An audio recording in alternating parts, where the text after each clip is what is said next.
প্রত্যেকটা মানুষই তাদের জীবিকা নির্বাহের জন্য সকাল থেকে রাত পর্যন্ত খেটে চলেছে, যে যার নিজের কাজে ব্যস্ত। গুড মর্নিং টু এভরিওয়ান, কেমন আছো তোমরা সবাই? সকালে এনাকে দেখতে পেলাম বাইকে করে ছাতু বিক্রি করছে।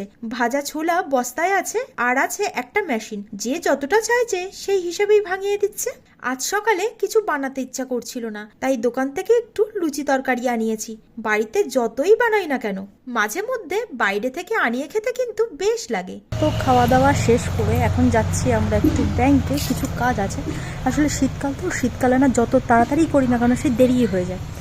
আর এই যে চাদর আমার চিরসঙ্গী, মানে শীতকালের সঙ্গী, একে তো আমি ছাড়তে পারবো না। এখানে একটু ছাওয়া আছে কেন তাই।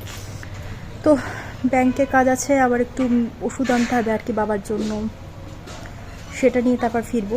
তো দেখা যাক কতদূর কাজ কি মেটাতে পারি। এখনও পর্যন্ত রান্না কমপ্লিট করতে পারিনি, ডালটা সিদ্ধ করে রেখে দিয়েছি, ডাল করবো আজকে ভাবছি। বাড়ি এসে আবার রান্না করতে হবে। তো চলো বেরিয়ে পড়ি। ব্যাংকের কাজ মিটিয়ে আমার মেডিসিনও নেওয়া হয়ে গেছে। এখন বাজে 2:30। ভেবেছিলাম কাজ তাড়াতাড়ি মিটে যাবে, কিন্তু সেটা তো হলো না। বাড়ি গিয়ে যে কখন রান্না করব কে জানে। বাড়িতে যাওয়ার পথে আবারও এক জায়গায় দাঁড়িয়ে পড়লাম বাঘ দেখবো বলে। আরে না না, আখের রস খাবো বলে। এটা আমার ভীষণ প্রিয়, তবে যাত্রার কাছ থেকে কিন্তু খাই না। খোলাপতায় বিডি অফিসের সামনে এক দাদা বসে, তার কাছ থেকেই একমাত্র আমরা খাই। মিষ্টি মিষ্টি এই আখের রস সারাদিনের ক্লান্তি যেন এক নিমেষেই দূর করে দিল।